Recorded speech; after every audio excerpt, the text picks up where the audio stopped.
In Europe, the influence of Kremlin is underestimated. According to the European Union's chief diplomat, Kaja Kallas, when assessing the fairness and transparency of diplomatic voting, the impact of modern technologies and the manipulations they enable is not taken into account.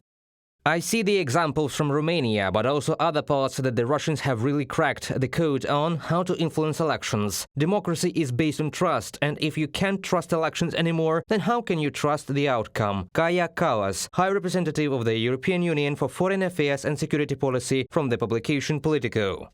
On December 4th, Romanian intelligence declassified documents related to the presidential campaign of candidate Călin Georgescu, who won in the first round. The report states that 25,000 bot accounts were used to promote Georgescu on TikTok, which may be connected to the Russian propaganda agency Sputnik. Based on the declassified documents, the Constitutional Court of Romania annulled the results of the first round of the presidential elections. The entire electoral process will now be conducted again.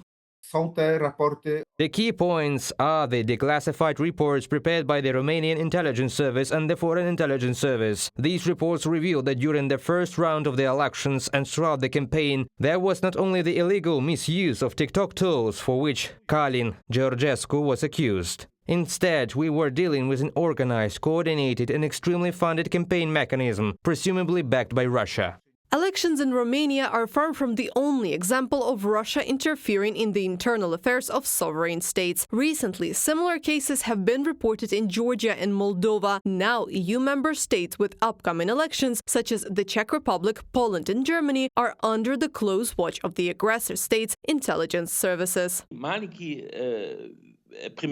A small example of how Russia funds clone websites, platforms mimicking reputable outlets like Spiegel or Focus, as well as other influential and trusted media. These sites spread fake information, and this tactic is widespread everywhere. This is just a small glimpse of how they wage a large-scale information war. The Kremlin employs various methods of influence, including information manipulation, support of extremist groups, economic pressure, bribery, sabotage, threats, and intimidation, experts explain.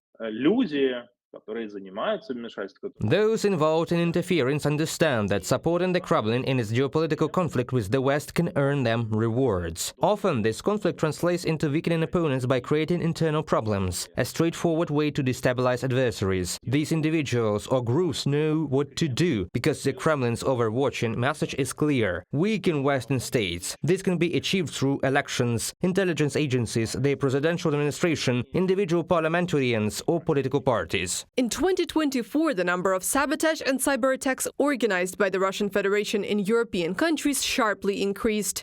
The highest-hit countries were the Czech Republic, Estonia, Germany, Latvia, Lithuania, Poland and the United Kingdom. Due to the rising frequency of sabotage, cyberattacks and election interference, the European Union is preparing to impose sanctions, Reuters reports. According to the agency, the sanctions list approved in October will add 16 individuals and 3 organizations, most of them of Russian origin. However, there are also 3 individuals from Moldova, Ivory Coast and Georgia, as well as 1 organization based in Togo. Reported by Anastasia Tarnavska, Yulia Hranovska, UATV News.